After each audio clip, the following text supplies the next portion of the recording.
نحمده ونستعينه ونستهديه ونؤمن به ونتوكل عليه ونعوذ بالله من شرور أنفسنا ومن سيئات أعمالنا من يهده الله فلا مضل له ومن يضلل فلا هادي له وأشهد أن لا إله إلا الله وحده لا شريك له وأشهد أن محمدا عبده ورسوله يا أيها الذين آمنوا اتقوا الله حق تقاته ولا تموتن إلا وأنتم مسلمون يا أيها الذين آمنوا اتقوا الله وقولوا قولا سديدا يصلح لكم أعمالكم ويغفر لكم ذنوبكم ومن يطع الله ورسوله فقد فاز فوزا عظيما أما بعد. Today, brothers, I'm going to be speaking to you about khushoo and the one thing you can do to attain that, inshallah. And that is focus. This word might mean something else to you. It might not be focus, it might be attention, it might be awareness, it might be something else. But whatever the word is, the word I'm going to use is focus, and I hope you treat that word as whatever word you understand it as. Now, before I go into how to achieve focus and what it means more specifically, I want to ask you first, rhetorically, what is success to you personally? Right? Think about the answer to that question in your head. What is success to you? How do you define success within yourselves? Is it when you get that career promotion? Is it when you change your career and open up a business? Is it when you become a CEO? Is it when you become a sheikh? Is it when you become a father or when you become married? Or is it when you're earning £100,000 or £1 million? What is success to you personally? Now, with that question in mind and the answer that follows, I want to ask you, where does that success come from? And of course, I'm not talking about Islamic success or what Islam defines as success. Leave that to the side, and I'm asking you, what is success for you? And I'm asking now, where does that success come from? And here is the point that is relevant to khushoo. You see, I'll answer that question for you. Khushoo is something that we do for Allah subhanahu wa ta'ala and for ourselves.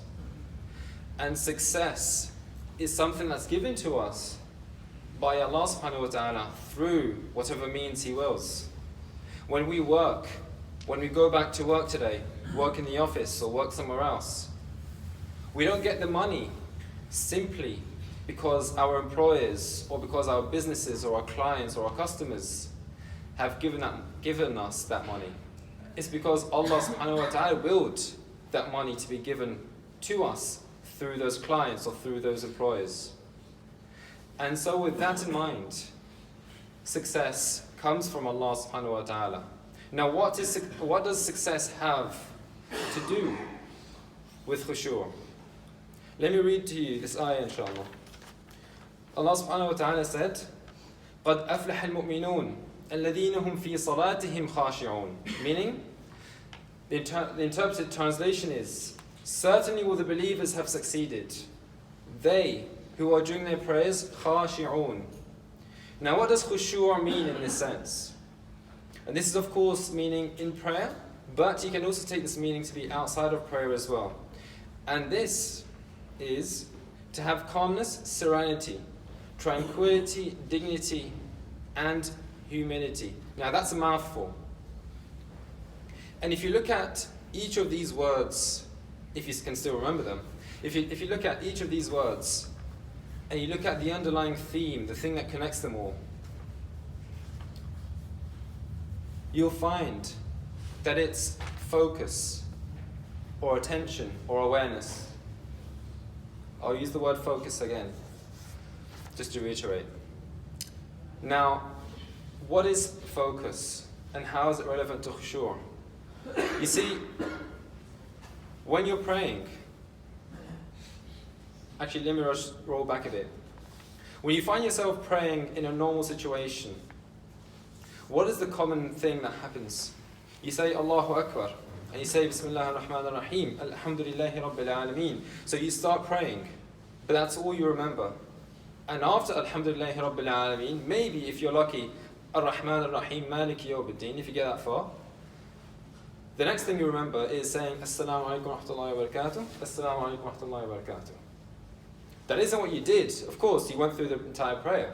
But the point is, that's what you remember. Now, why is it that you remember that? It's because of a lack of attention or awareness or focus. Right? So these three words, I'm just using them interchangeably. But it's the word, it's not the word that I'm referring to, it's the action. And this is something that's difficult to verbalize. This incident that I just described here is what I call deep autopilot, meaning you're just on autopilot and you're thinking about something else. You're not focused on the prayer, right? You're focused on business, you're focused on work, you're focused on your family, you're focused on something else. And I'm not saying that these are not important issues, but there's a time and a place for everything. Work is important, but when you're hanging out with friends, are you thinking about work? When you're hanging around with your wife, or your daughters, or your sons, or your parents, and I mean actually hanging out with them, you're actually spending time with them, not just sitting with them and on your phone. When you're actually hanging out with your family, you're not thinking about work, you're not thinking about business at that moment in time, because you leave it to the side, right? And you can do this for a couple of hours, right? You can go from 6 o'clock when the office closes to 9, 10 o'clock just hanging out with friends. And all that time you're just hanging out, having a laugh with your friends, and that's not a problem. So, you know for sure that you are capable of leaving these distractions to the side for 5 minutes during your prayers. You are certainly capable of that, as you've just heard me say. Now, that is what I mean by focus. So, to describe to you how focus is in prayer itself, and by focus here, for those who have come late, I mean khushoo. I'll describe to you now what it's like. It's for you to say Allahu Akbar and to actually mean it. And I don't mean, actually understand what it says, although that will definitely help, right? What I'm saying is just actually mean it. When you say Assalamu alaikum to someone, what does it mean to you? Does it mean peace be upon you? Or does it mean hello? Right? If you say Assalamu alaikum to mean hello, then okay, that's what everyone does, including myself. But you're not actually meaning it as it's supposed to be, right? You're just saying it as something, and it's got a meaning to you, and that's hello. In prayers, that's how deep autopilot happens. You just say gobbledygook, Alhamdulillah Rabbil Alameen, Rahman Ar-Rahim, Maliki Yawmiddin, whether it's slow or fast, but the point is, you're just saying stuff. You're not focused on it. This is where the understanding of what you're saying really helps, because it helps you have that focus, but it's not necessary. You focus on what you're saying. So, for example, Bismillahir Rahmanir Rahim, Alhamdulillahi Rabbil Alameen. Praise be to Allah, right? Ar-Rahman Ar-Rahim, Maliki Yawmiddin, etc., etc. Ihdina as-sirat al-mustaqim. Actually focus on each one of these verses. Even if you don't know the translation, which I do recommend you do, just focus on that one, on what you're saying. That's all. Nothing else. I know I'm repeating myself, but this message is very important. That's all you need to do for sure. And something to help with that is to reduce distractions. And I know everyone knows this. It's easy. It's a simple thing to do. But then why do we always have distractions? You see, it's easy for you to know that you need to remove those distractions, but it's another thing to actually get into a habit of doing it. So, for example, if you've got this project that you need to do, and you're thinking about it all the time, I need to do this, I need to do that, etc., etc. Write it down on a piece of paper before you pray. Put it on the one side. Pray. It's there. You don't need to keep on remembering it. When you've done praying, come back. Load it back into memory. Right? Kids, right? No problem with kids having laughs and fun and the rest of it. But for those 5 minutes when you're praying, tell them, hey kids, you know what? Let's pray together. That's even better. Or just tell them, you know what? Just keep it down, and then after 5 minutes you can go, do as much noise as you want to, but just for 5 minutes. Or just find a quiet place. That's it. All of these things will help you with that khushoo, which is the topic of this khutbah for those who have come late. The topic is to have focus. That is how you attain khushuu. أقول قولي هذا واستغفر الله لي ولكم ولسائر المسلمين من كل ذنب فاستغفروه إنه هو الغفور الرحيم.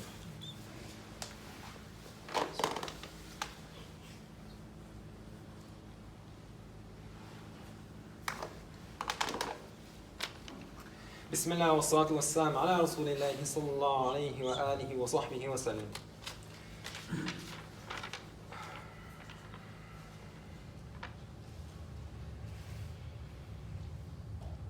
A hadith, to just back up something of what I've said. The Prophet ﷺ has said that if dinner has been put out and the iqamah has been given for prayer, eat dinner first and do not rush to finish it. I'm not going to go into the details of what iqamah means, what dinner means, and all the conditions and etc. and that. I don't want you to read too much deeply into this because I'm not qualified to explain to that level of detail. However, one point that I do want to mention is that what is the theme of this hadith, right? If dinner is there and the iqamah for prayer is there, why? I mean, we all know that prayer is more important than anything else. Allah subhanahu wa ta'ala is the greatest. That's why we say Allahu Akbar. But why is it that we go and prioritize food in this case? Here's why. Because it's a distraction. You're hungry, right? That's the implied assumption here. You're hungry. Your stomach is grumbling. And you're smelling the food there. So, are you really going to be focused on prayer when you've got this big fat hole in your belly? No. It's going to be more difficult. Some people can do it, fine. But the general case is it's really difficult. So eat. Eat enough that you can concentrate in prayer and then pray. Which is why we break our fast in Ramadan with a few dates, some water, milk, something like that. Not enough to be bursting and then fall asleep during prayers, during Maghrib, right? And then you continue your iftar after you prayed. That's exactly the same theme here. And another one, which I don't have the hadith for, so I won't relate it, but it's about going to the bathroom before praying. It's the same exact theme. So, just to summarize, inshallah, the key message of this khutbah is to attain khushuu in your prayers and get that success that you're really looking for in yourselves, is to simply focus on your prayers, inshallah. And by that, I mean be sincere. Something I haven't mentioned, but inshallah another time I will. Be sincere. Be focused or aware or have attention, whatever it is that you prefer to use, whatever word you prefer to use. Just have that focus. And inshallah, things will change for you and you will transform. May Allah grant us khushuu in our salah. May Allah make us of those who have khushuu, who are khashi'un in our prayers. May Allah grant us the success that Allah has spoken in that ayah.